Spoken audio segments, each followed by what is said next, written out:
In the Persian palace of Susa, Nehemiah, the king's cupbearer, receives devastating news. His brother Hanani arrives with a report. Jerusalem's walls lie in ruins, its people vulnerable and disgraced. Grief overtakes Nehemiah. He falls to his knees, fasting and praying for days. With a broken heart, he cries out to God, confessing the sins of his people and pleading for mercy.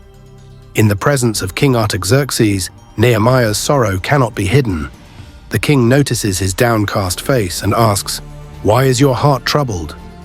Trembling, Nehemiah speaks of Jerusalem's desolation, then prays silently before responding. The king, moved by Nehemiah's request, grants him permission to rebuild the walls. He provides letters of safe passage and supplies. With gratitude, Nehemiah bows before the king, knowing God's hand is upon him. Days later, Nehemiah embarks on the long journey to Jerusalem. The city's broken walls rise in the distance, a painful reminder of destruction.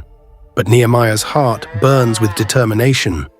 Under the cover of night, Nehemiah inspects the ruins. He rides along the shattered gates, taking note of the damage. He sees the rubble, the burned gates, the despair, but he also sees a future restored by God's strength. At dawn, Nehemiah gathers the Jewish leaders. His voice rings with conviction. "Come, let us rebuild the wall of Jerusalem, so we will no longer be a disgrace." The people respond with faith, their hands ready for the work ahead. Opposition rises. Sanballat and Tobiah mock and ridicule the builders. Will they restore it with mere stones? Even a fox could break it down. But Nehemiah does not waver. He prays, and the people continue the work. Day by day, stone by stone, the walls rise. The enemy plots an attack, but Nehemiah stations armed men at every gap. The builders hold trowels in one hand and swords in the other. Fear does not stop them. Their trust is in God. Nehemiah calls out to the people, his voice firm and resolute, "Do not be afraid. Our God will fight for us." Encouraged, the workers press on, their strength renewed. After 52 days of relentless effort, the wall is completed. The gates are set in place, the city once again protected. The enemies of Israel are silenced, knowing this work was done by the hand of God.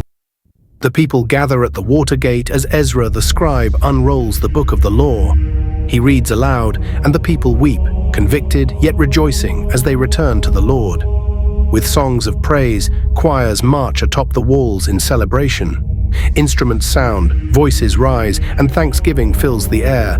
Nehemiah lifts his eyes to the heavens. Jerusalem is secure. The people are restored. God's faithfulness has prevailed.